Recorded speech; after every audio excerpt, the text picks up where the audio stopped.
ಗರ್ಭ ಪ್ರಾಬ್ಲಮ್ ಆಗಿ ಗರ್ಭಕೋಶ ತೆಗಿಬೇಕು ಅಂತ ನಾನು ಹಾಸ್ಪಿಟ್ಲಿಂದ ಮೆಡಿಸಿನ್ ತೊಗೊತಾ ಇದ್ದೆ. ನಾನು ಫಸ್ಟು ಗಾರ್ಮೆಂಟ್ಸಲ್ಲಿ ಕೆಲಸ ಮಾಡ್ತಿದ್ದೆ. ಅಯ್ಯವರು ಒಂದ್ಸರಿ ಬಂದು ಹೋದ್ಸರಿ ವಾಕ್ಯ ಬಂತು, ಪೇತ್ರನ ಜೊತೆ ದೇವರು ಮಾತಾಡ್ತಾರೆ. ರಾತ್ರಿ ಎಲ್ಲ ಪ್ರಯಾಸಪಟ್ಟು ನನಗೇನು ಸಿಗಲಿಲ್ಲ ಅಂದಾಗ ದೇವರು ಆಳವಾದ ಸ್ಥಳಕ್ಕೆ ಬಲೆ ಹಾಕು ಅನ್ನೋ ವಾಕ್ಯ ಅಯ್ಯವ್ರ ಮುಖಾಂತರ ಬಂತು. ಅದು ಬೆಳಗ್ಗೆನೆ ನಾನು ಕೆಲ್ಸಕ್ಕೆ ಹೋದೆ. 4 ವರ್ಷದಿಂದ ನಾನು ಕೆಲಸ ಮಾಡೋಕ್ಕಾಗಲ್ಲ ಅಂತ ಆಗ್ತಿರೋ ಕೆಲಸಕ್ಕೆ ನಾನು ಹೋದೆ. ಇದು ಸಾಕ್ಷಿ. ಆಮೆನ್. ಹಲ್ಲೆಲೂಯಾ. ಎಷ್ಟು ವರ್ಷ? ಎಷ್ಟು ದೊಡ್ಡ ದೇವರು. ಪ್ರೇಯರ್ ಮಾಡೋಣ ಬನ್ನಿ.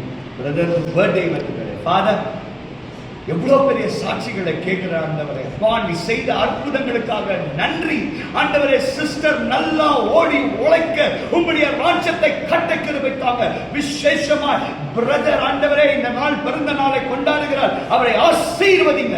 உமக்காக சாட்சியாக இருக்க கிருபைக்காக இயேசுவின் நாமத்தில் பிதாவே.